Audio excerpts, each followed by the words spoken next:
Discuss कर रहे हैं। आप सभी का बहुत स्वागत करता हूँ। तो गाइस, जो हमारा टॉपिक अभी पेपर 1 में चल रहा है वो हायर एजुकेशन का है। टोटल हमारे पास 10 ही चैप्टर्स हैं, तो 10 यूनिट्स हैं, एक एक करके सारा हम कर रहे हैं। एग्ज़ाम भी हमारा 22 जून से है, अगले महीने। आज 16 तारीख है, तो करीब सवा महीना रह रहा है। अभी समय है, अभी भी आप कर सकते हो तैयारी। इतना समय है कि 10 के 10 यूनिट्स पेपर 1 में तो कर ही सकते हो। इस बुक को कवर करने में कितना टाइम लगेगा? अगर आप दिन का 2-3 घंटे भी देने लग जाएं तो ये पूरे बुक, जो पेपर 1 का बुक है, जो भी बुक आपके पास है, तो हो सकता है, बिल्कुल आप कर सकते हैं। तो ऐसे में 10वां यूनिट हमारा अभी चल रहा है, 10th यूनिट। ओके, उसके बाद और भी करेगी, मतलब आगे पीछे जो छोटा बड़ा, तो ऐसा हम सीरीज से मैं नहीं करा रहा हूँ। जो बड़े टॉपिक्स हैं उसको पहले, फिर टीचिंग भी हम करेंगे, सारे ही टॉपिक्स को भी हम करेंगे 1 बाय 1। तो क्लास स्टार्ट करते हैं गाइस। पहले जो प्रीवियस ईयर क्वेश्चन पेपर है उससे स्टार्ट करते हैं। उसके बाद हम लोग अपने टॉपिक की तरफ भी मूव करेंगे। आज बहुत ही इम्पोर्टेंट कॉन्सेप्ट आपको मैं पढ़ाऊंगा। तो स्क्रीन आपको दिख रहा होगा। पहला क्वेश्चन आपके स्क्रीन पे है। A young children goes near an iron ball, feels the radiation of heat. From that she concludes that the ball must be quite hot and returns without physically touching the ball.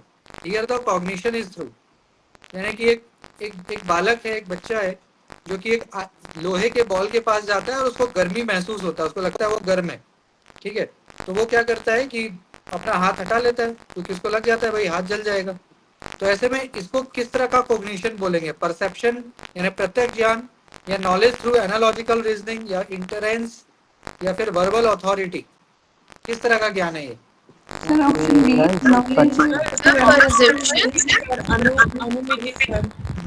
Perception.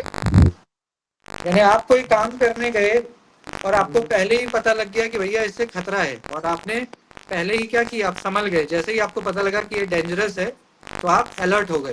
तो ये किस तरह का knowledge है? Perception sir. Entrance option entrance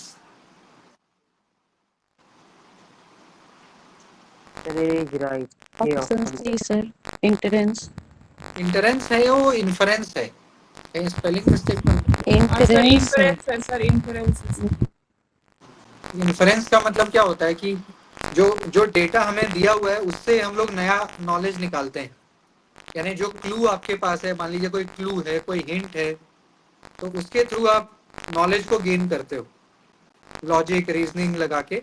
तो that is inference, logical process of deriving new information.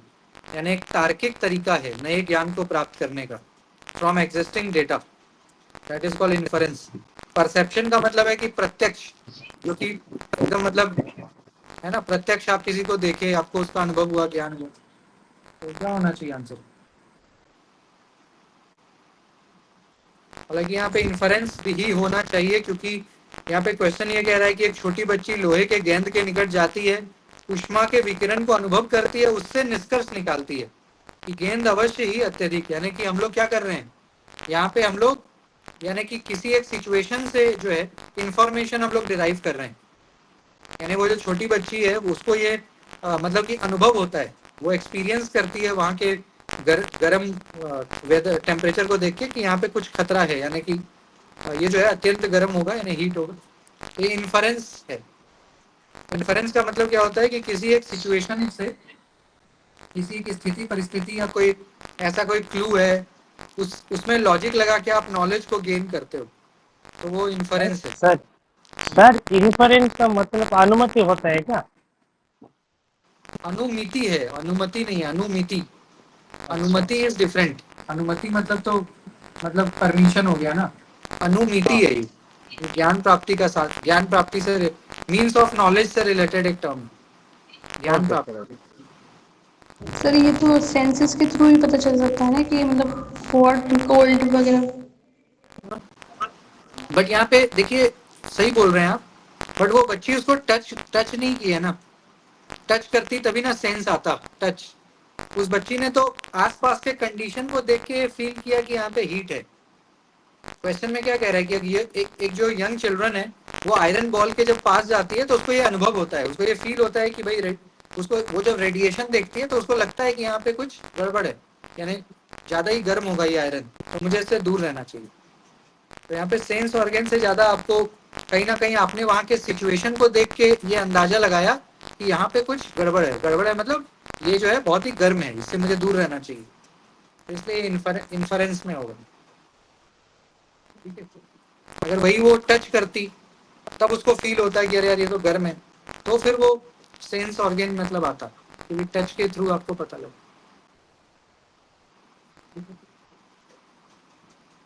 Ji sir. Ethernet क्या है? Ethernet Ethernet क्या होता है?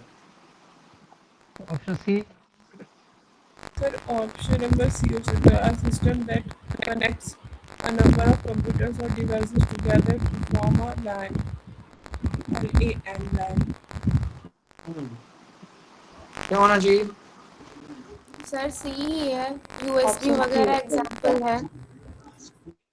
Option C. Local area network होता A है। system that connect a number of computer or device together to form a LAN.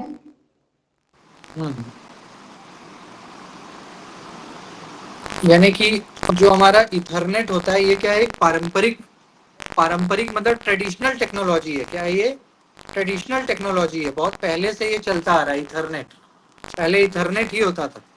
ये परंपरागत एक ट्रेडिशनल टेक्नोलॉजी है जिसकी मदद से हम लोग कई सारे डिवाइसेस को क्या करते हैं? कनेक्ट करते हैं।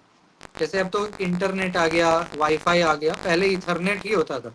तो इथरनेट एक ट्रेडिशनल टेक्नोलॉजी है जिससे कि हम आसपास के, जैसे मान लीजिए कि इस पूरे बिल्डिंग में मान लेते हैं कि पूरा ये ऑफिस है, अब यहाँ पे 50 कंप्यूटर है, तो 50 कंप्यूटर आपस में इंटर कनेक्ट हो जाए तो उसके लिए इथरनेट यूज होता था।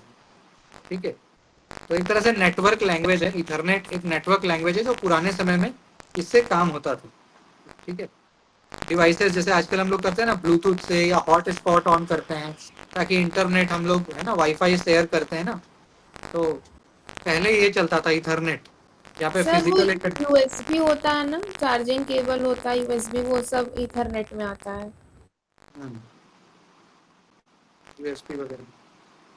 ठीक है, तो सी होगा system that connect a number of computers और devices together to form a LAN. LAN मतलब local area network. Local area network का मतलब क्या होता है कि आसपास मान लीजिए जैसे पूरा एक कॉलेज है, या कॉलेज तो चलिए बहुत बड़ा हो गया, उससे भी छोटा एक पूरा मान लीजिए ऑफिस है, तो पूरे ऑफिस में तो मान लीजिए 50, 100, 150 इतने सिस्टम हो सकते हैं, तो पूरे उस ऑफिस को कवर आप कर रहे हैं।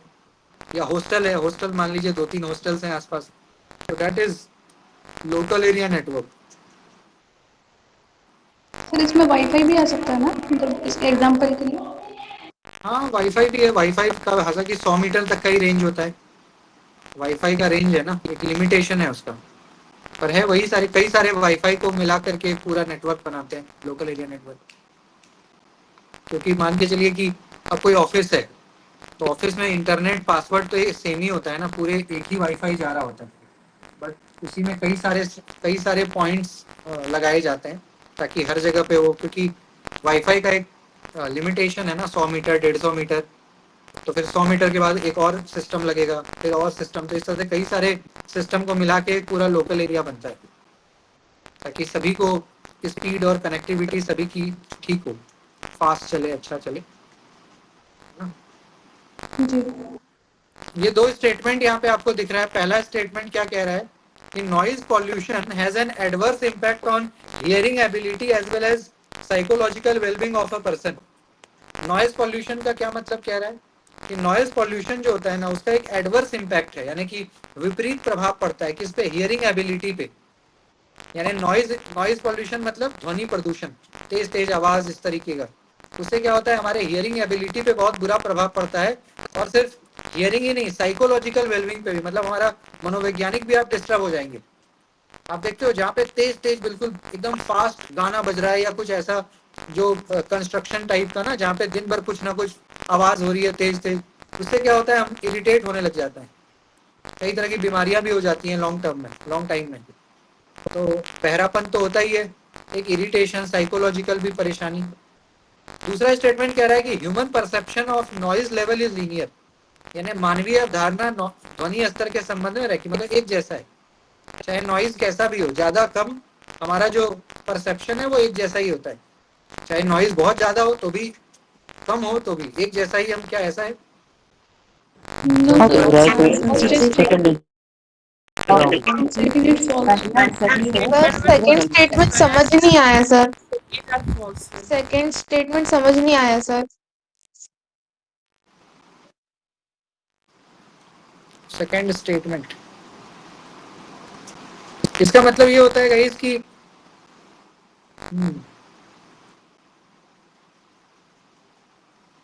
लीनियर का मतलब क्या होता है? एक जैसा। लीनियर का मतलब क्या होता है? एक जैसा, बिल्कुल। एक लाइन है sir, horizontal, constant. Horizontal. Human perception का मतलब क्या है? ह्यूमन का परसेप्शन मतलब आपका थॉट, आपकी अवधारणा, आपका आइडिया, आपकी सोच, दैट इज परसेप्शन। तो ह्यूमन परसेप्शन जो है नॉइज लेवल को लेकर के बहुत लीनियर है, मतलब एक जैसा है। जैसे मान लीजिए बहुत तेज ध्वनि आती है, आवाज बहुत तेज होता है तो हम क्या हो जाते हैं? बहुत इरिटेट हो जाते हैं, कान बंद करने लग जाते हैं, वहां से दूर हटने की कोशिश करते हैं। आवाज बहुत धीरे होता है तो हम और कान लगाते हैं कि भाई क्या चल रहा है। तो अलग अलग टाइम पे हमारा रिएक्शन अलग अलग होता है, डिफरेंट रिएक्शंस होते हैं डिफरेंट टाइम पे। तो ये तो नॉन सर लीनियर हो गया ना। तो वही मतलब सर, ये लीनियर नहीं तो वेरिएबल हो गया ना, फिर कांस्टेंट नहीं रहा ना रिएक्शन हमारा फिर। हम्म, तो वही है कि तो क्या होना चाहिए? स्टेटमेंट 1 राइट है, स्टेटमेंट 2 रॉन्ग है।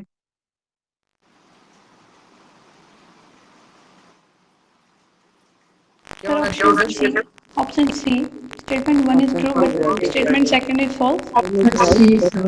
One is true but two is false. जी सर। Yes sir. यहाँ पे देखिएगा इस दो स्टेटमेंट है, स्टेटमेंट 1 और स्टेटमेंट 2। पहला स्टेटमेंट क्या कह रहा है? Data analysis in research being a technical job, research ethics does not matter. यानी डेटा रिसर्च में हम क्या करते हैं? डेटा एनालिसिस करते हैं ना। रिसर्च करेंगे आप तो डेटा एनालिसिस तो करना ही पड़ेगा, तभी तो फाइंडिंग्स आएगा, नई बातें पता लगेगी ना। तो डेटा एनालिसिस रिसर्च में क्या करता है? Being a technical job, research ethics does not matter. क्या मतलब? ऐसा है कि जब आप डेटा एनालाइज करते हैं तो उस टाइम पे रिसर्च एथिक्स मायने नहीं रखता, मतलब नियम कानून, जो रिसर्च से संबंधित नियम है, कानून है, बाइलॉज है, क्या कोई मायने नहीं रखता? जब आप डेटा का एनालाइज करते हो, एनालिसिस यानी उस विश्लेषण, तो उस समय क्या आप एथिक्स को, नियम को, रिसर्च से रिलेटेड जो भी बाइलॉज है, क्या उसको इग्नोर कर सकते हो? उसका कोई महत्व नहीं है at the time of data analysis. और दूसरा है कि ICT is helpful almost at all stages of research, यानी जो इंटरनेट है, टेक्नोलॉजी है, कंप्यूटर है, ये रिसर्च के हर एक स्टेज में आपकी मदद करता है। हर जगह पे आपको इंटरनेट हेल्प ही करेगा, ऐसा है। क्या लगता है? पहला गलत है, बोथ स्टेटमेंट इज रॉन्ग। पहला गलत है सर, दूसरा सही है। पहला गलत है और पहला गलत है। बी क्योंकि इज ऐसा राइट। हम कुछ अनुसंधान में, शोध में वैसा हम कुछ नहीं कर सकते हैं जैसे इसमें बोल रहा है, बट दूसरा वाला राइट है सर। यानी स्टेटमेंट 1 इज तो डी होगा ना, डी आंसर। जी सर। इसका आंसर बताइएगा, इस ट्रोजन हॉर्स क्या होता है? ट्रोजन हॉर्स किसको बोलते हैं? आईसीटी का क्वेश्चन है ये।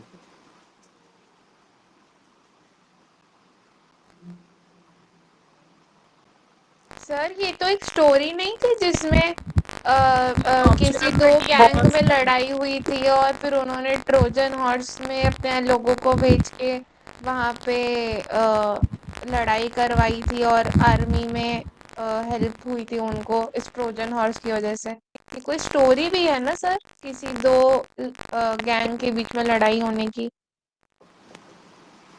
सर ऑप्शन नंबर डी होगा सर, आर मैलिकुलस। ब्रिटिश हिस्ट्री में भी तो ट्रोजन वॉर है ना। हाँ वही वाला, वही वाला। वॉर ऑफ ट्रॉय है वो, war of Troy. Sir option is D is right. वो हेलेन ऑफ ट्रॉय है sir, doctor Christopher Marlowe. Virus है, option D. Option D sir. उसमें ही सर ये ट्रोजन हॉर्स का टेक्निक यूज हुआ था ना सर? ये टर्म वहीं से आया है, वैसे ग्रीक माइथोलॉजी से ही आया है। जो ट्रोजन हॉर्स टर्म है ना, ये एक्चुअली ग्रीक सोल्जर्स को कहा जाता था। ओके, जो ग्रीक सोल्जर्स होते थे, ग्रीक माइथोलॉजी है ना, ग्रीक लिटरेचर है, ओडिसियस, तो वहीं से ये वैसे टर्म तो वहीं से आया है, ड्रॉन किया गया, क्योंकि सिटी ऑफ ट्रॉय को डिस्ट्रॉय किया गया था, ग्रीक आर्मी ने किया था, वहीं से ये टर्म आया ट्रोजन, क्योंकि ग्रीक सर सोल्जर्स को option D is the correct. तो ट्रोजन हॉर्सेस क्या है, malicious program often disguised as legitimate software, यानी एक तरह का ये मेलिशियस प्रोग्राम है, मेलिशियस मतलब अनडिजायरेबल, अनवांटेड, जो कि कई बार हमारे फोन में आता है और हम उसको यूज भी कर लेते हैं, बाद में पता लगता है कि यार ये तो फ्रॉड है, तो इसलिए एक तरह से हमें क्या करता है, मिसलीड करता है, हार्मलेस होता है, तो एक ऐसा प्रोग्राम है जो हमें क्षति पहुंचाता है, नुकसान करता है, विद्वेषपूर्ण होता है एक सॉफ्टवेयर। तो अपीयर होता है कि वो लेजिटिमेट है, अच्छा है, लेकिन अल्टीमेटली वो उसका नुकसान हमें मिलता है, ये ट्रोजन हॉर्स है। ठीक है सर फेक लिंक या फॉर फेक वेबसाइट वगैरह उस टाइप से हो सकता है। इसका आंसर बताइएगा, इस दो स्टेटमेंट है यहाँ पे, data bus sends data between the processors memory unit and the input output devices, और दूसरा है कि इट इज यूनिडायरेक्शनल, क्या होगा answer? Sir statement number first is true but second is false. Sir option C. Sir option C पहला सही है but दूसरा गलत है सर, ये दोनों दिशा में होता है, एक दिशा में नहीं होता है ये बाई डायरेक्शनल होता है, data can travel in both direction. तो डेटा बस होता क्या है गाइस, डेटा बस का मतलब ये जैसे इसका नाम है वैसे ही इसका काम भी है, डेटा बस।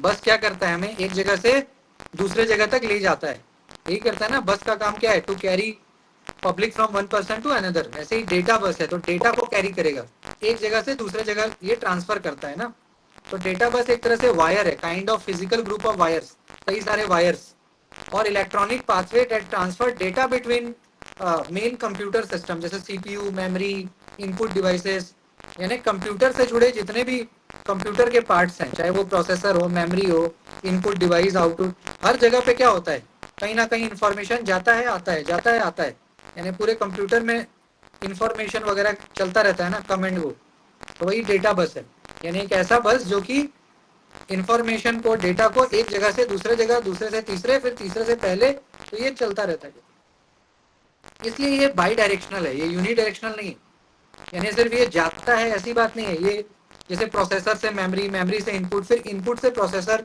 तो ये ऐसे चलता है, टू एंड फ्रो, तो इसलिए बाई डायरेक्शनल है। ठीक है, ये बाई डायरेक्शनल मतलब हर एक जगह पे ये ट्रेवल कर सकता है, कंप्यूटर के सारे ही कंपोनेंट्स में, ये एक तरह का हाईवे है for data movement inside a machine, यानी कंप्यूटर के अंदर, जो पूरा हमारा सिस्टम के अंदर जो भी होता है ना, जैसे सीपीयू हो गया, मेमोरी हो गया, इनपुट डिवाइस है, तो मान लीजिए आपका कीबोर्ड है, माउस है, कंप्यूटर, तमाम चीज़ें, ठीक है, तो स्कैनर है, प्रिंटर है, जितनी भी चीज़ें हैं, उन सभी के लिए क्या करेगा, ये डेटा बस इंफॉर्मेशन को पहुंचाएगा, है ना, तो इसलिए ये बाई डायरेक्शनल है, तो दूसरा गलत है, पहला करेक्ट है, तो सी होगा इसका आंसर। इसका आंसर इसको मैच करिए, हैकिंग, फिशिंग, स्पाईवेयर, स्पैम, क्या होना चाहिए आंसर? किसी एक को पकड़िए, सारा आ जाएगा पकड़ में। Sir answer D is right.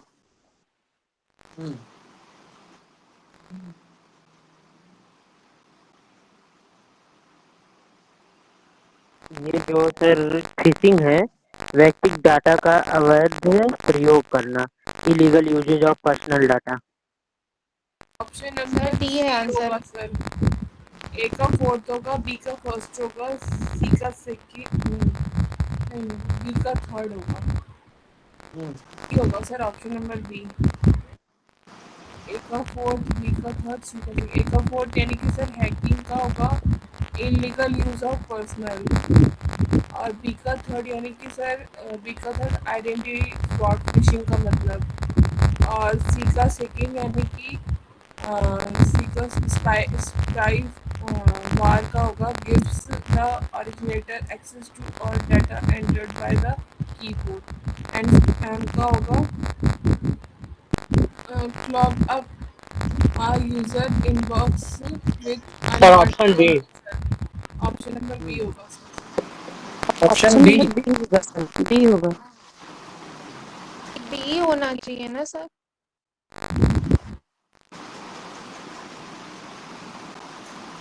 क्योंकि सर डी का तो वन फिक्स ही है।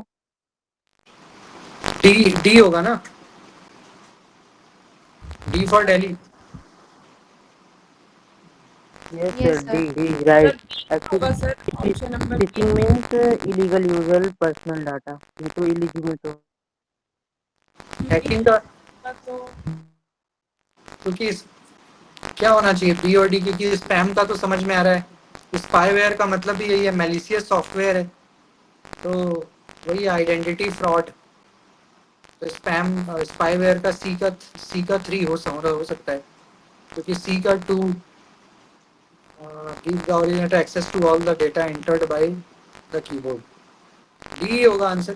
सर ऑप्शन डी होगा ना, स्पैम का ऑप्शन 1, सॉरी ऑप्शन 2, 1 है, 1 सॉरी सॉरी। स्पैम का तो 1 है। हाँ, clog up a user inbox with unwanted email. D is the correct answer. इसका बताइए, यहाँ पे असर्शन रीजन है। पहला है कि coast lines are considered as high potential areas for wind energy generation.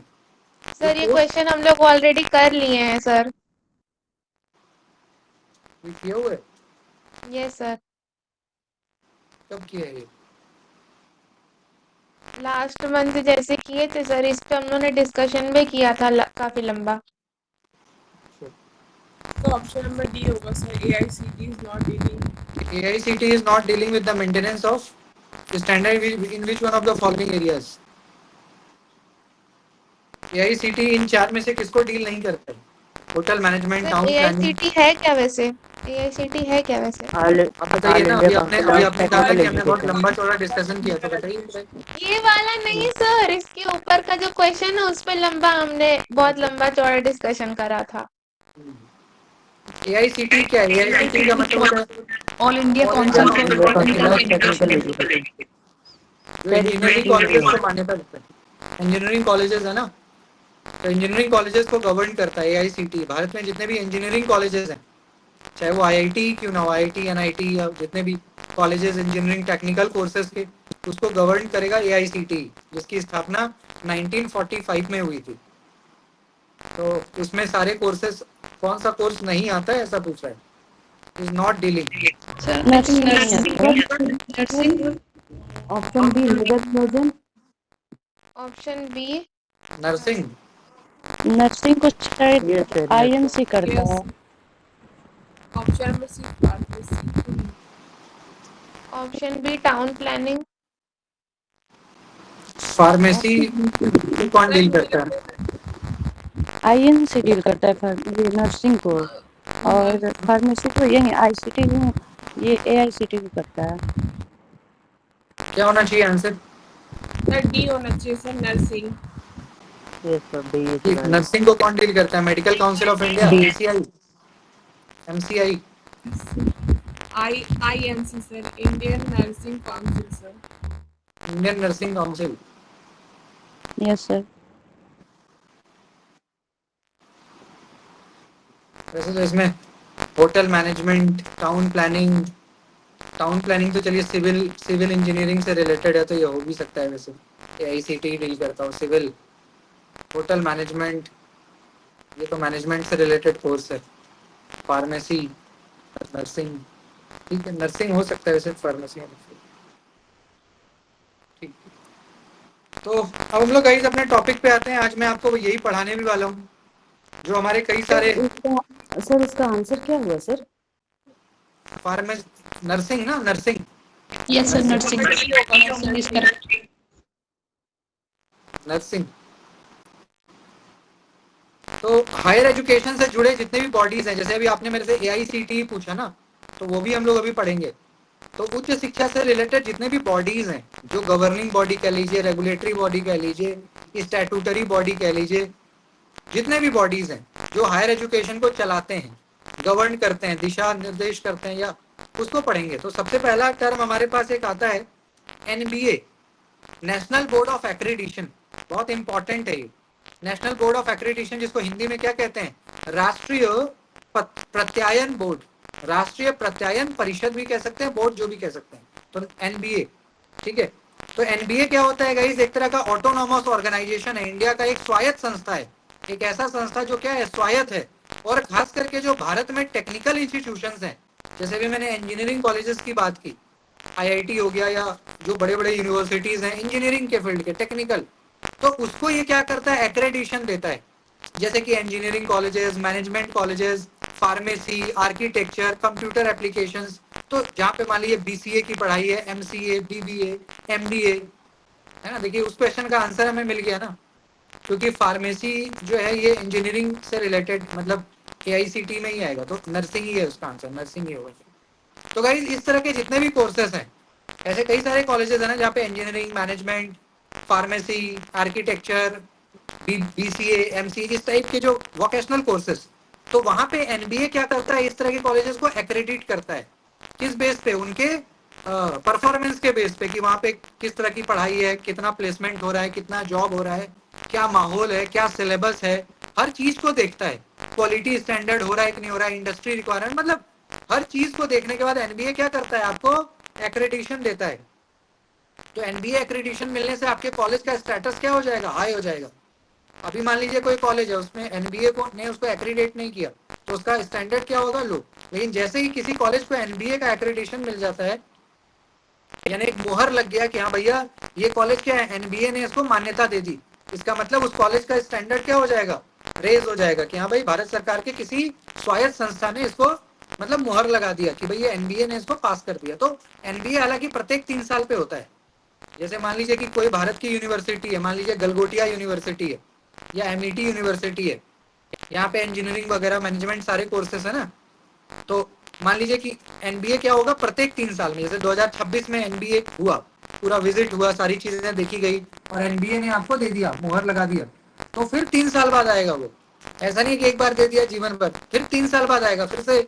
अगर आपने क्वालिटी मेंटेन नहीं की तो आपका एनबीए छीनता भी है, कई बार एनबीए आपको ले लेगा वापस। तो ये सारी चीजें, तो 3 साल में इसकी विजिट होती है।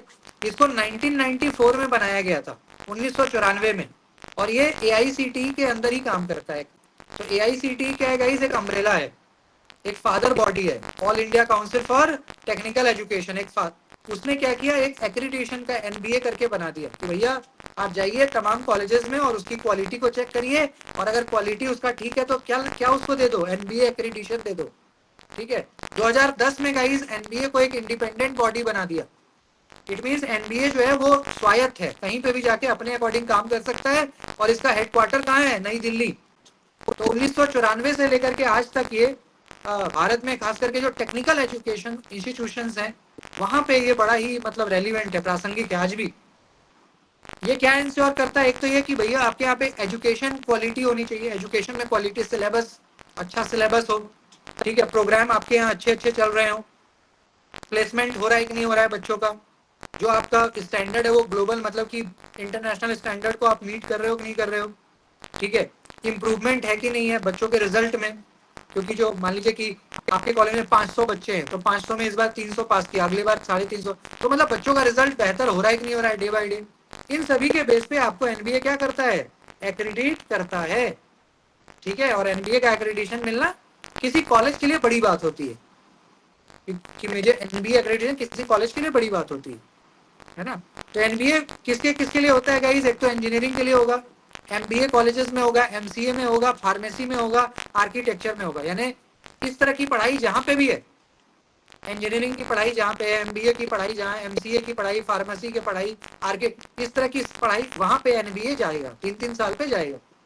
ठीक है, और आपके यहाँ के क्वालिटी को चेक करता है और उस बेस पे आपको क्या मिलता है, एक्रेडिटेशन मिलता है। यही नहीं, आपके यहाँ पे फैकल्टी की क्वालिटी भी देखता है कि आपके यहाँ जो फैकल्टी पढ़ा रहे हैं उनके क्या क्वालिफिकेशन है, पीएचडी है कि नहीं, नेट है कि नहीं, उस बेस पे फिर कॉलेज को भी मिलता है ना। अब किसी कॉलेज में मान लीजिए कि मैक्सिमम पीएचडी किए हुए लोग हैं, तो कॉलेज का एक होता है भाई मेरे यहाँ इतने पीएचडी होल्डर है, कितने नेट है, कितना पब्लिकेशन है, स्कोपस है, तो सारी चीजों को देखा जाता है कि आपका फैकल्टी रेलिवेंट है कि नहीं, है ना। पहले का समय था कि एक बार हो गया आपका तो चल रहा है, अब क्या है कि आपको पब्लिकेशंस, स्कोपस के तमाम चीजें मतलब चलती रहती है। इंफ्रास्ट्रक्चर ये भी देखा जाता है, भवन वगैरह है कि नहीं, वॉशरूम वगैरह, एसी, कूलर, पंखा, सब चीज देखा जाता है। ठीक है, रिसर्च एक्टिविटी नहीं क्या है? सर ये जो NAAC वाली चीज होती है वो ये डिफरेंट है, NBA। वो डिफरेंट अच्छा वो डिफरेंट है, वो करेंगे। एनबीए अलग है। तो गाइस इंफ्रास्ट्रक्चर हो गया, रिसर्च एक्टिविटी, प्लेसमेंट रिकॉर्ड्स क्या रहा, स्टूडेंट परफॉर्मेंस क्या हुआ, इन सभी के बेस पे आपको क्या मिलता है? एनबीए मिलता है। और कहीं ना कहीं ये आउटकम बेस्ड एजुकेशन को प्रमोट करता है एनबीए, कि भाई आपका एजुकेशन ऐसा हो जो आउटकम दे, मतलब आपके बच्चों को कुछ नॉलेज हो, कुछ स्किल हो, रोजगार परक शिक्षा हो, वो बेरोजगार ना घूमे सड़क पे, एम्प्लॉयबिलिटी हो। और आज के समय में इंडस्ट्री की जो रिक्वायरमेंट है उसको भी हमें देखना पड़ेगा कि कॉलेज उन चीजों को पढ़ा रहा है कि नहीं पढ़ा रहा है। आज के समय की जो जैसे एआई आ गया है ना, इस एआई से रिलेटेड जितने भी हैं, डेटा लर्निंग है, मशीन लर्निंग है, आर्टिफिशियल, मतलब इस तरह की चीजें, कंप्यूटर साइंस वगैरह, जो भी जो प्रासंगिक है आज के मार्केट में डिमांड, तो वो चीज आप पढ़ा रहे हो कि नहीं पढ़ा रहे हो। टीचिंग मेथड आपका क्या है, academic management, curriculum design, laboratory facility proper है कि नहीं, तो इन चीजों के बेस पे आपको एनबीए मिलता है। एनबीए की ताकत बहुत है क्योंकि ये ऑटोनॉमस है, एआईसीटीई ने इसको पैदा किया है, मतलब बनाया है। तो ये एक तो ये एक्रेडिट आपको करता है, कई केस में ये आपको ग्रांट भी देता है, फंड्स वगैरह, जैसे रिसर्च करना है तो फंड्स भी दे सकता है ये। इंस्पेक्ट मतलब कि इंस्पेक्शन के लिए आता रहता है टाइम टू टाइम। ठीक है, स्टैंडर्ड वगैरह सेट करता है। ठीक है, जो भी इंप्रूवमेंट की जरूरत है एनबीए आपको सजेस्ट करता है कि भाई आपके कॉलेज में ये कमी है ना, तो उस हिसाब से फिर आप जो है काम कर सकते हो। तो पूरी तरीके से असेसमेंट आपका होता है। इसके बेनिफिट्स क्या हैं? अगर मान लीजिए किसी कॉलेज को एनबीए ने अपना मुहर लगा दिया, एक्रेडिट कर दिया, तो इससे क्या होगा? आपका सबसे पहले तो रेपुटेशन मार्केट में बढ़ जाएगा। कोई भी स्टूडेंट आएगा तो सबसे पहले देखेगा अच्छा ये एनबीए है, तो स्टूडेंट का एक जाता है सॉफ्टवेयर कि भाई ये अच्छा कॉलेज है। जैसे अभी आपने नैक का, आप किसी को नैक का A+ है तो हम कहते हैं ना यार ये तो नैक A+ है, अच्छा कॉलेज है। वैसे ही एनबीए का अगर कोई एक्रेडिटेशन कॉलेज है तो वहां पे उसका एक रेपुटेशन होता है फिर मार्केट में, प्लेसमेंट अच्छा होता है, इंटरनेशनल रिकॉग्निशन होता है, टीचिंग क्वालिटी अच्छी होती है, हायर स्टडीज, मतलब अगर कोई एनबीए एक्रेडिटेशन है तो वहां पे मतलब अच्छा माना जाता है वो हर तरह से। अब आप जैसे पूछ रहे थे कि सर नैक और एनबीए क्या सेम है? नहीं, दोनों अलग है। नैक क्या है guys? National assessment and accreditation council, और एनबीए क्या है? National board of accreditation. हालांकि दोनों का काम काफी सिमिलर है बट दोनों के फंक्शन अलग अलग है। काम तो दोनों का एक्रीडिशन का ही है लेकिन दोनों का काम अलग है। जैसे नैक क्या करता है गाइस? नैक का पहुंच हर जगह है, नैक का पहुंच हर जगह। जैसे एनबीए जो है वो ह्यूमैनिटीज में नहीं जा सकता, जैसे एनबीए डीयू नहीं जा सकता, एनबीए बीएचयू नहीं जा सकता, एनबीए जेएनयू नहीं जा सकता, जहाँ पे ह्यूमैनिटीज की पढ़ाई है, कॉमर्स की पढ़ाई है, वहाँ एनबीए नहीं जाएगा। एनबीए कहाँ जाएगा? सिर्फ और सिर्फ इंजीनियरिंग में, मैनेजमेंट में, ऐसे कॉलेजेस में ही जाएगा, टेक्निकल कॉलेजेस। जबकि नैक क्या है? नैक सर्वव्यापी है, वो इंजीनियरिंग में भी चला जाएगा, वो मैनेजमेंट में, वो हर जगह चला जाएगा। तो नैक का जो रीच है वो बड़ा है। नैक हर तरह के कॉलेजेस में जाकर के एक्रेडिट करेगा, उसको ग्रेड देगा, A+, B, C जो है। तो नैक का रीच क्या हुआ? ज्यादा हुआ। एनबीए का रीच छोटा, एक डिफरेंस। दूसरा गाइस, नैक क्या करेगा? ओवरऑल क्वालिटी पे फोकस करेगा, ओवरऑल क्वालिटी। जबकि एनबीए क्या करेगा? सिर्फ आपका टेक्निकल पे, प्रोफेशनल कोर्सेज पे ही फोकस होता है, उसका जनरल कोर्सेज पे कोई उसका लेना देना नहीं है। नैक क्या करेगा? यूनिवर्सिटी भी जाएगा, कॉलेज भी जाएगा। जबकि एनबीए कहाँ जाएगा? सिर्फ और सिर्फ टेक्निकल कॉलेजेस में, इंजीनियरिंग कॉलेजेस, मैनेजमेंट, वहीं जाएगा बस। ऐसे यूनिवर्सिटीज में नहीं जाएगा वो, जहाँ पे ह्यूमैनिटीज, कॉमर्स, जैसे मैंने एग्जांपल दिया ना, डीयू, जेएनयू, जामिया, जो ह्यूमैनिटीज के लिए, कॉमर्स के लिए जाने जाते हैं, वहाँ पे एनबीए नहीं जाएगा। नैक क्या होगा गाइज? ये एक एक्रेडिटेशन करता है, जबकि एनबीए प्रोग्राम को एक्रेडिट करता है। प्रोग्राम का मतलब क्या हुआ? जैसे मान लीजिए कि कोई इंजीनियरिंग कॉलेज है, तो इंजीनियरिंग में कई सारे ब्रांचेस है ना, जैसे मैं इंग्लिश ऑनर्स हूँ, कोई हिंदी ऑनर्स, कोई संस्कृत ऑनर्स, हमारे में ऐसा होता है। वैसे ही आप इंजीनियरिंग कॉलेजेस जाइएगा तो वहाँ पे अलग अलग ब्रांचेस होते हैं। जैसे कोई है department of computer science, department of IoT, internet of thing, department of AIML यानी artificial and machine learning, department of CS यानी computer science, civil engineering, mechanical engineering, electronics and communication engineering, कई सारे। तो इस तरह से एनबीए क्या करता है? प्रॉपर आपके प्रोग्राम को एक्रेडिट करता है। जैसे एक इंजीनियरिंग कॉलेज है तो इंजीनियरिंग कॉलेज में एक एक प्रोग्राम, जैसे आपके यहाँ का CSE को पहले करेगा, फिर आपके मतलब किसी एक कॉलेज का गाइस हर डिपार्टमेंट तो अच्छा नहीं होता ना। अब मान लीजिए कि आईआईटी दिल्ली है, तो आईआईटी दिल्ली का कंप्यूटर साइंस बहुत अच्छा है, पर हो सकता है वहाँ का मैकेनिकल ब्रांच अच्छा ना हो। आईआईटी खड़गपुर का सिविल ब्रांच बहुत अच्छा हो सकता है, बट हो सकता है कि वहाँ का इलेक्ट्रॉनिक्स ब्रांच अच्छा ना हो। तो एनबीए क्या करता है, प्रोग्राम को देख के एक्रेडिट करता है कि आपके यहाँ जो ब्रांच अच्छा है उसको एक्रेडिटेशन मिल जाएगा, जो ब्रांच अच्छा नहीं है उसको नहीं मिलेगा। तो ऐसा भी करता है एनबीए। यानी एक ही कॉलेज में अगर 10 तरह का कोर्स है, तो 10 कोर्स में वो जो अच्छा चल रहा है उसी को एक्रेडिट करके चला जाएगा। 10 में 4 को कर दिया, 6 को छोड़ देगा, फिर अगले बार आप फिर ट्राई करोगे कि मेरा और भी बचा हुआ। समझ रहे हैं? तो इसे प्रोग्राम वाइज करता है वो, यानी बहुत ही सबटल लेवल पे जाके एक्रेडिटेशन देता है एनबीए, और 1994 से ये काम कर रहा है। सर मतलब कुछ ही डिपार्टमेंट को सिलेक्ट किया जाता होगा ना? हाँ, जो उस लेवल को अटेन करेगा उसी को ना मिलेगा, सबको नहीं मिलेगा ना। पूरे कॉलेज को एनबीए नहीं मिलता। कॉलेज के अंदर जो प्रोग्राम है, जैसे इंजीनियरिंग कॉलेजेस में कंप्यूटर साइंस सबसे ज्यादा चलता है, तो कंप्यूटर साइंस को एनबीए मिल गया। फिर मैकेनिकल में बच्चे कम होते हैं तो उसको नहीं मिल पाया। तो डिपेंड करता है कि आपका कौन सा ब्रांच अच्छा चल रहा है, उसके हिसाब से एनबीए मिलता है ब्रांच वाइज। ठीक है सर, हाँ। नैक को जो है फंडिंग करती है यूजीसी करती है, हाँ, नैक को यूजीसी फंड और करता है, और एनबीए एनबीए को को एआईसीटीई। एआईसीटी। तो सर क्या मतलब एक्रेडिटेशन करना खाली एनबीए का वर्क रहता है? दोनों एक्रेडिट करता है। एक ही कॉलेज एनबीए एक्रेडिट भी होगा और नैक एक्रेडिट भी होगा। जैसे मान लीजिए कि एमईटी यूनिवर्सिटी है, तो एमईटी यूनिवर्सिटी एनबीए भी एक्रेडिट करेगा उसको और नैक भी करेगा, दोनों करेगा। ऐसा नहीं होगा कि क्योंकि नैक, मैंने क्या कहा, NAAC is like umbrella term, NAAC का पहुंच हर जगह है। तो नैक तो गई भैया, दुनिया के भारत के सारे कॉलेजेस और यूनिवर्सिटी को नैक करेगा ना एक्रेडिट, बट एनबीए तो सिर्फ इंजीनियरिंग को ही करेगा। तो नैक आपको हर जगह मिलेगा, चाहे वो छोटा कॉलेज हो चाहे मोटा कॉलेज हो, लेकिन एनबीए किसको एक्रेडिट करेगा? बस इंजीनियरिंग को। तो ये है, अगर आप किसी इंजीनियरिंग इंस्टीट्यूशन में जाएंगे तो आप पाएंगे कि वो एनबीए भी एक्रेडिटेड है और नैक ने भी उसको A+ या A दे रखा है, यानी दोनों एक साथ है साइमल्टेनियसली। तो दोनों एक साथ चलेगा ना, खास करके टेक्निकल कॉलेजेस में। बाकी जनरल कॉलेजेस में तो बस नैक होता है, वहाँ एनबीए नहीं होता। फिर गाइस एक टर्म आता है IGNOU, Indira Gandhi national open university. आप सब लोग जानते हैं, कई सारे उसके स्टूडेंट्स भी रहे हैं। खास करके डिस्टेंस एजुकेशन में बहुत ही रिवोल्यूशनरी चेंज इसने लाया है। नेशनल एजुकेशन पॉलिसी जो पहला आया था 1968 में, वहीं पे इसकी अवधारणा आ गई थी। सर ये नैक और एनबीए में सिलेक्शन का कोई प्रोसेस भी होता ही होगा फिर तो?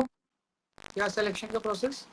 मतलब उस लेवल पे जो ऑफिसर्स या जो भी रिटायर्ड प्रोफेसर्स वगैरह होंगे, उनका भी तो कोई सिलेक्शन प्रोसेस होता होगा ना कि हाँ यही लोग इस ऑर्गेनाइजेशन में वर्क कर सकते हैं। वो तो देखिए, वो तो एआईसीटी का हेडेक है ना, वो जिसको भी मेंबर बनाए, किसी को भी बना सकता है। एग्जिस्टिंग लोगों में भी कई सारे एनबीए, कोई मान लीजिए कोई किसी यूनिवर्सिटी के प्रोफेसर हैं, वो साथ साथ एनबीए के भी मेंबर हो सकते हैं। वो तो एनबीए के ऊपर है कि वो किसका किसका चयन करेगा। वो अपना टीम बनाता है ना, तो किसी भी प्रोफेसर को अपना सदस्य बना सकता है, वो उसके ऊपर है। ठीक है। ओके। इग्नू की बात करें गाइस, तो डिस्टेंस एजुकेशन में बहुत बड़ा रोल है। खास करके जो इकोनॉमिकली वीकर सेक्शन है, वुमेन्स है, रूरल, यानी कि जो पढ़ाई से वंचित रह जाते थे, उनके लिए इग्नू जो है रामबाण है।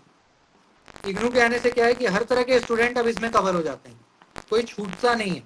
1985 में इसकी स्थापना हुई थी, और इग्नू एक्ट के तहत, पार्लियामेंट के तहत, क्योंकि केंद्र सरकार ने इसको बनाया ना, केंद्रीय विश्वविद्यालय है, सेंट्रल इंस्टीट्यूशन है, तो पार्लियामेंट में ये पास हुआ और 1985 से सतत इसका विकास देखने को हमें मिलता है।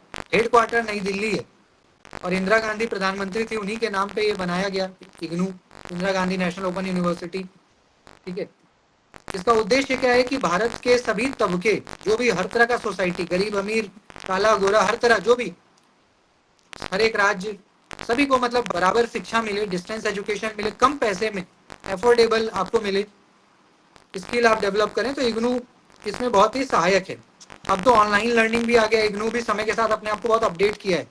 अब तो ऑनलाइन लर्निंग, यूट्यूब पे इसका चैनल भी आ गया, सारे अवेलेबल है, ऑनलाइन कंटेंट अवेलेबल है। टेलीविजन पे भी अब तो जो डेटा वो आता है ना, डिश टीवी, उस पर भी इग्नू के चैनल्स आ रहे हैं। तो काफ़ी अपग्रेड हो चुका है। ऑडियो लेक्चर, वीडियो लेक्चर, हर तरह की चीज़ें आपको इग्नू का मिल जाएगा। Certificate course, diploma course, UG courses, PG courses, अब तो पीएचडी भी, यानी हर तरह के कोर्सेज आपको इग्नू पे अब मिलने लग रहे हैं। ऑलमोस्ट हर तरह के कोर्स आपको मिल जाते हैं। इग्नू क्या करता है? रिसर्च को प्रमोट करता है, टीचर ट्रेनिंग, स्किल डेवलपमेंट। तो इग्नू एक ऐसा प्लेटफॉर्म है, एक ऐसी यूनिवर्सिटी है जहाँ पे आप हर तरह के कोर्सेज कर सकते हो घर बैठे, कहीं जाना भी नहीं पड़ेगा, घर बैठे कर लीजिए। साल में 2 बार इसका एडमिशन भी होता है, रीजनल सेंटर हर जगह होता है। आपका जो भी जिला है वहाँ पे भी इग्नू का रीजनल सेंटर है, वहाँ से आप एग्जाम वगैरह, मतलब कहीं बाहर जाने का आपको जरूरत नहीं पड़ेगा। लाइब्रेरी भी है, ऑनलाइन काउंसलिंग है, ठीक है। तो इसका कहीं ना कहीं काफ़ी बड़ा अप्रोच। इग्नू से पास करने के बाद भी प्रॉपर डिग्री मिलती है जिसका वैलिडिटी। इग्नू से भी कई लोग ग्रेजुएशन, पोस्ट ग्रेजुएशन, पीएचडी तक करते हैं। इग्नू से पीएचडी भी हो रहा है तो उसका एक मान है, क्योंकि सेंट्रल इंस्टीट्यूशन केंद्र सरकार का है तो भैया वैल्यू तो होगी, ठीक है। तो इस तरह से इग्नू जो है वो है, और इसमें मतलब भारत का ही नहीं, कहते हैं विश्व का सबसे ज्यादा, एक बार क्वेश्चन भी आया था ये, इग्नू में विश्व में सबसे ज्यादा बच्चे इग्नू में ही इनरोल्ड हैं पूरे वर्ल्ड में।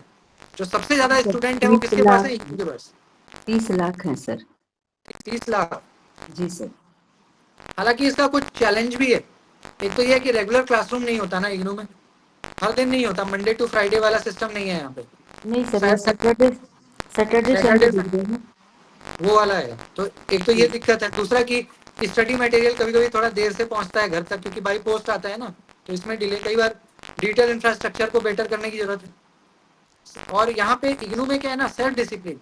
अब आपने एडमिशन तो ले लिया, बट आपको पढ़ाने वाला तो कोई है नहीं, खुद से पढ़ना है। तो ऐसे में क्या होता है, खुद से कौन पढ़ रहा है? अब जब एग्जाम आया तब अरे यार पढ़ना है, कैसे कैसे गाइड।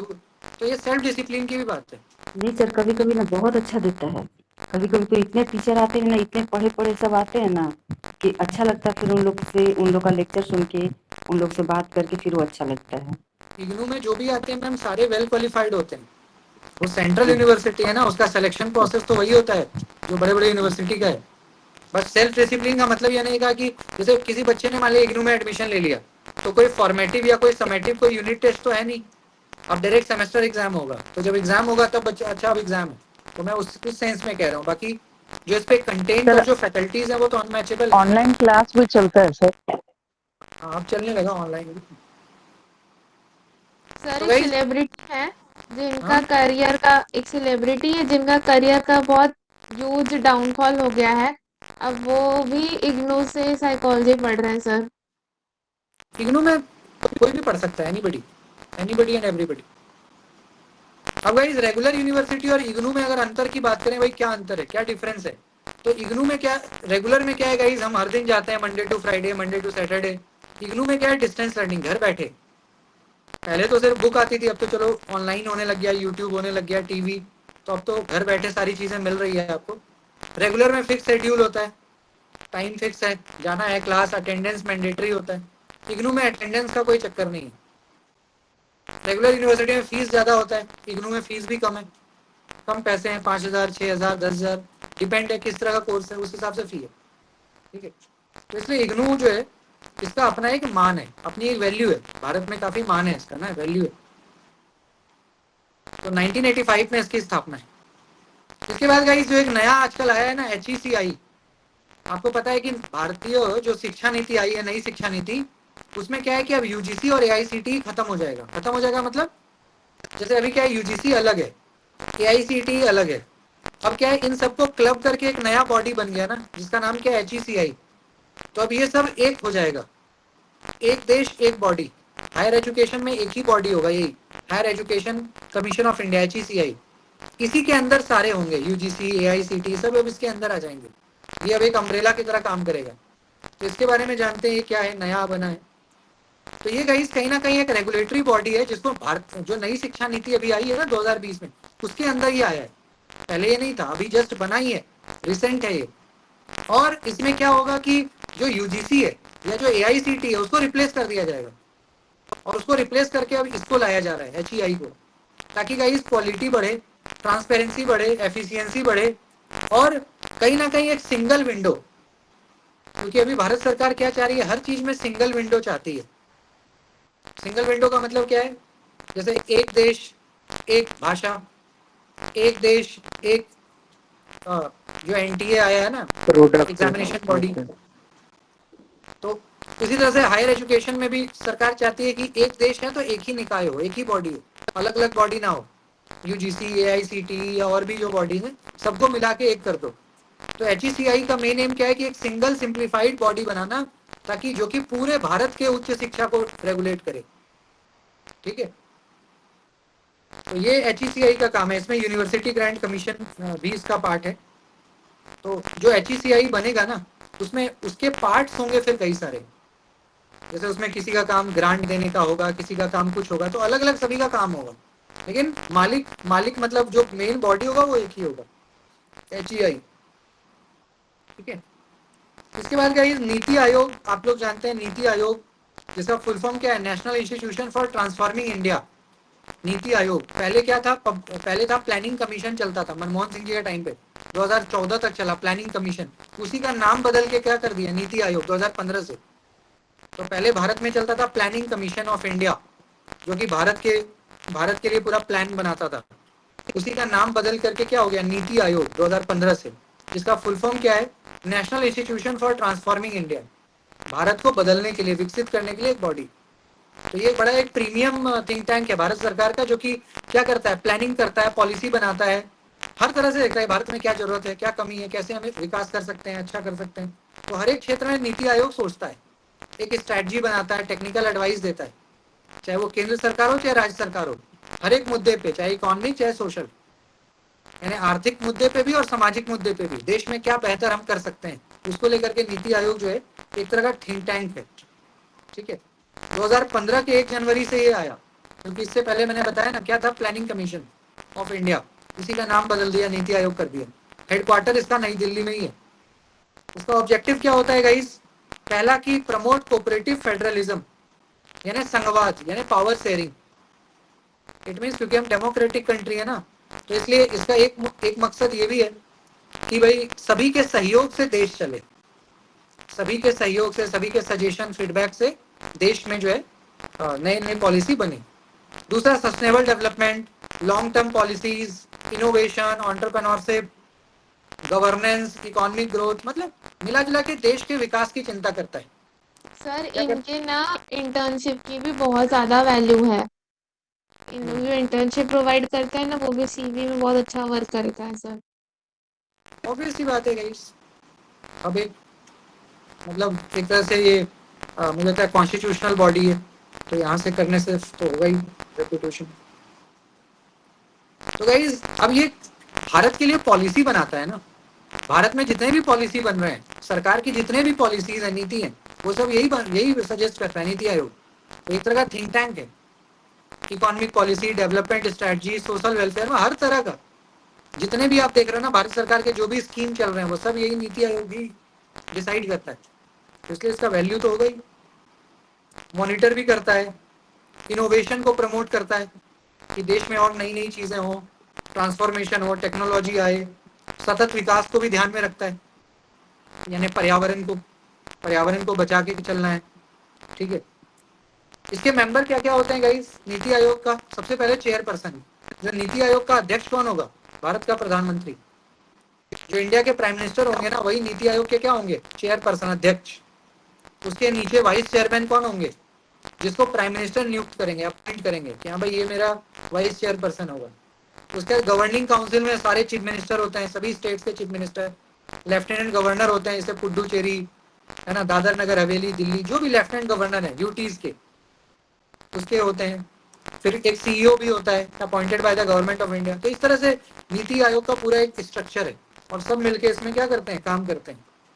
ठीक है, तो देश के विकास में इसका एक अहम योगदान है। तो पहले प्लानिंग कमीशन था जो 1950 में बना था, और आज़ादी के बाद से प्लानिंग कमीशन ही चलता था। फिर मोदी जी आए तो उन्होंने इसका नाम बदल के एक नया कर दिया नीति आयोग। तो अब नीति आयोग है, दोनों का काम एक जैसा ही है। ठीक है, बट नीति आयोग के कुछ लिमिटेशंस भी हैं। एक तो ये कि इसके पास फाइनेंशियल पावर बहुत कम है, यानी ये नीति तो बना सकता है बट फंड नहीं दे सकता। नियम तो बना सकता है, सजेस्ट कर सकता है, लेकिन ये फंड देने का अधिकार इसके पास नहीं है कि पैसा तो सरकार देगी वो। ठीक है, बाकी कोऑर्डिनेशन चैलेंजेस भी कई बार आता है क्योंकि हमारे यहाँ पे कहीं सेंटर में अलग सरकार है, स्टेट में सरकार अलग है, पार्टी अलग अलग है ना, तो इसलिए कई बार कोऑर्डिनेशन में भी दिक्कत आती है, समन्वय में, इम्प्लीमेंटेशन में भी दिक्कत आना आएगा कि केंद्र में सरकार अलग, राज्य में अलग, तो बात में तो डिफरेंस आएगा ही। तो इसलिए इस तरह की दिक्कतें नीति आयोग को आती है। ये सारे इसके हैं। सर अगर उस पे क्वेश्चन आना होगा तो कैसे आएगा, नीति आयोग या फिर एनबीए पे? बहुत सिंपल क्वेश्चन आता है, या तो मैच के टर्म में आएगा, जैसे एक मैच में एक कॉलम में दे देगा आपका एनएक, एनबीए, एनआईआरएफ, यूजीसी, और दूसरे कॉलम में दे देगा सबका एक एक लाइन का फंक्शन, नैक का फंक्शन, एनबीए का, आपको कहेगा मैच करने। तो जो पढ़ा रहा हूँ उस अकॉर्डिंग आप मैच कर सकते हो, ये गेस कर सकते हो। डेट भी पूछ लेता है। हाँ, एस्टेब्लिशमेंट डेट भी पूछ लेता है। वही बोला, इस्टेब्लिशमेंट पूछ सकता है, कब कौन एस्टेब्लिश हुआ। फंक्शन जो मैं पढ़ा रहा हूँ, जैसे एनबीए का मैंने फंक्शन बोला, नैक का बोला, तो दोनों का आ सकता है मैच में। बहुत सिंपल क्वेश्चन ही आता है, बट अगर आपको पता है तो आपके लिए सिंपल है ना, नहीं पता है तो नहीं होगा।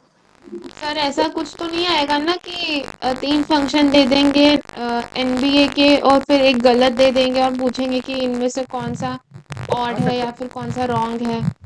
आ सकता है, एनबीए के कुछ फंक्शन को देके बोल सकता है ऑड वन आउट करो, यानी ऐसा बताओ जो गलत है, दे सकता है। एनीथिंग कुड बी आस्क्ड, कुछ भी पूछा जा सकता है, उसमें कोई लिमिटेशन नहीं। बट जो ऐसा आता है कि आप कर लोगे, ऐसा आता है कि आप कर लोगे, अगर आपने पढ़ा है तो कर लोगे, ऐसा आता है। ठीक है, तो आज की क्लास में इतना ही गाइस। बाकी और कोई डाउट है तो आप बताइए। क्वेश्चन पेपर जरूर सॉल्व करिए गाइस, क्वेश्चन पेपर जो है ना वो जरूर सॉल्व करिए, प्रिंट आउट निकाल के या लैपटॉप, जैसे भी आप करते हो, जो भी सहजता है आपकी। तो क्वेश्चन पेपर पिछले 3 साल का बनाना स्टार्ट कर दीजिए, 2023 से लेकर के 24-25, ये 3 साल का क्वेश्चन पेपर, एक एक क्वेश्चन बनाइए बिल्कुल डिटेल में। अब तो चैट जीपीटी है, तुरंत कोई क्वेश्चन नहीं आता है, तुरंत चैट जीपीटी एकदम बढ़िया सिंपल वर्ड्स में एक्सप्लेन कर देता है, उसको तुरंत कर लो। अब तो बहुत सुविधा हो गया। सर उसमें गलत आंसर भी देता है। हाँ जी मैम, क्या कह रहे हैं मैम? गलत आंसर भी देता है सर। गलत आंसर भी देता है, यस सर। गलत आंसर तो देता ही है, बट वो कम है, ऐसा कम ही होगा, बार बार नहीं। सर ये क्वेश्चन पेपर जो है एनटी की वेबसाइट पर मिल जाएंगे ना प्रीवियस वाले? अरे सारा तो यूथ कंपटीशन, कितने सारे तो पीडीएफ शेयर हो चुके हैं ग्रुप पे, सरिता मैम कर देंगे शेयर पे, प्रीति मैम, इन लोगों के पास तो है ही, कितनी बार वो शेयर हुआ है। यूथ कंपटीशन की जो बुक है ना, पीडीएफ है पूरी, उसमें तो सॉल्व है, क्वेश्चन के साथ साथ पूरा सॉल्व एक्सप्लेनेशन भी दिया हुआ है, उससे करिए, बहुत अच्छी बुक है वो। सर केवीएस वाला अगर कर ले तो कोई दिक्कत, मतलब केवीएस अगर कर ले मदान सर की तो पूरी वो बुक है ना, उन्होंने तो पीवाईक्यू में एक्सप्लेनेशन दिया है क्या, नहीं दिया? सर वो चैप्टर के बाद कुछ क्वेश्चन ऐसे एग्जांपल के लिए दिए हुए हैं। हाँ, तो वो क्वेश्चन है ना, उसका एक्सप्लेनेशन कहाँ से लाइएगा, इसलिए मैंने कहा तो केवीएस मदान की तो बुक बेस्ट है। मैं पीवाईक्यूज की बात कर रहा हूँ, पीवाईक्यूज के लिए तो कहीं से करिएगा ना, या तो वेबसाइट से करो या तो इंटरनेट से कहीं डाउनलोड कर, या फिर कोई पीडीएफ मिल जाए तो पीडीएफ है, कई सारे पीडीएफ हैं जिसमें सॉल्व है एक्सप्लेनेशन। हाँ सर, ये आर गुप्ता की जो एनटीए यूजीसी नाम की बुक है ना सर, उसमें आंसर्स भी दिए गए हैं एक्सप्लेनेशन के साथ। हाँ, बट आर गुप्ता का जो है ना, आर गुप्ता का बस पीवाईक्यूज ही करिएगा, और सारा कंटेंट बड़ा बेकार है उसमें। बेकार का मतलब है कि बहुत, मतलब उस लेवल का नहीं है यूजीसी नेट के लेवल, इस तरह का गाइड बुक है वो, आर गुप्ता, उपकार, ये सब गाइड बुक है। तो ओके सर, क्वेश्चन पेपर करिए उससे, क्वेश्चन पेपर तो सब जगह सेम ही होता है ना। सर अरिहंत का आंसर गलत है क्या? हाँ, अरिहंत का आंसर गलत है? अरिहंत बुक है, उसमें बहुत सारा आंसर गलत दिया हुआ सर। हाँ, अब अरिहंत गलत तो होता ही है मैम, कुछ मान लीजिए 5% तो गलत हर बुक में, ऐसा कोई बुक है जिसमें गलत ना हो, किसी में ज्यादा किसी में कम, पर वही है कि जो गलत है उसको फिर आप थोड़ा क्रॉस चेक करिए।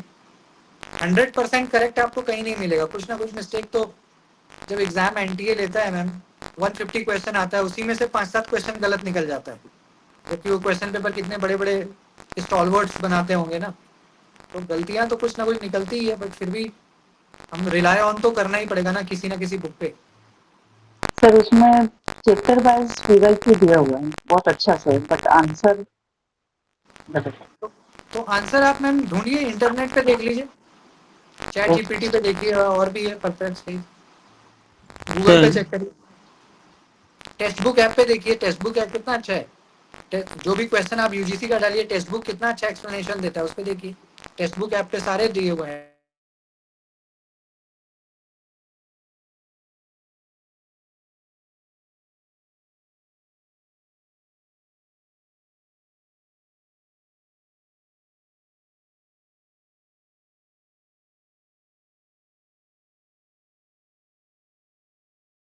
अब तो यूज नहीं हो पा रहा।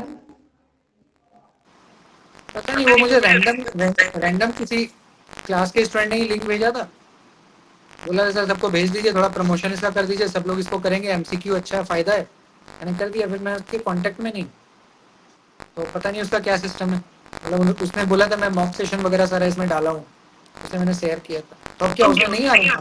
सर मैंने काफ़ी बार ट्राई किया, स्टार्टिंग में जब आपने शेयर किया था तब तो हो रहा था, लेकिन बट अभी 1-2 दिन से मैं ट्राई कर रही हूँ तो हो नहीं पा रहा है। कोई नहीं, मैं उनका कांटेक्ट नंबर शेयर कर दूंगा, जो उसके ओनर है उस वेबसाइट के, से बात कर लीजिएगा, हो सकता है कोई प्रॉब्लम आ गई हो वेबसाइट। सर बार बार वेबसाइट के लिए सॉरी साइन अप कर दिया बट हुआ ही नहीं, फिर ईमेल से साइन अप किया।